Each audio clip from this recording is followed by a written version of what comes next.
இப்போ எங்கள் அப்பா இல்லை இருந்திருந்தா வந்து சந்தோஷப்பட்டிருப்பாரு அப்படின்னு சொல்லிட்டு. அதனால அது அவர் அது பார்க்கவும் இல்லை அப்படின்ற மாதிரி இருந்துச்சு. எத்தனை வருஷ கனவுப்பா அந்த வீடு அப்படிங்கிறது? வீடுங்கிறதா ரொம்ப வருஷம். அதாவது வாடகை இப்போ கேட்ட கொஸ்டினுக்கு இதுதான் ஆன்சர். வாடகை தர முடியலன்னு அவங்க பட்ட அசிங்கத்தில் அந்த வீடுங்கிறது ஒரு பெரிய ஒரு மைல்ஸ்டோன். அதாவது பிக்கெஸ்ட் மைல்ஸ்டோன்னு சொல்லலாம். இதை விட பெட்டராக ஒன்று இருக்குமான்னு எனக்கு தெரியாதுன்ற மாதிரி சொல்லலாம் மேபி.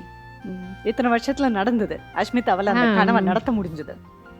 அஷ்மிதா சம்பாதிக்க ஆரம்பித்து நம்ம கால்குலேட் பண்ணனா ஒரு 15 வருஷம், 16-17 இயர்ஸ்.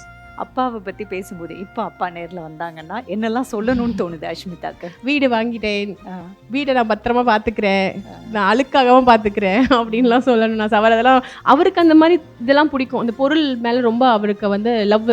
அது அப்படியே என் பிளட்ல இருக்குன்னு எனக்கு இப்போ தான் புரிஞ்சோம். மேபி நான் இன்ஃப்ளூயன்ஸ் கூட ஆயிருக்கலாம். பட் அந்த ஒரு இது இருக்கு. நான் வீடு எப்படி பார்த்துருக்கேன், உங்களுக்கு பிடிச்ச மாதிரி இதை பண்ணியிருக்கேன், சாமி ஃபோட்டோவை இங்கே மாட்டியிருக்கேன் அப்படிலாம் சொல்லணும்னு ஆசை.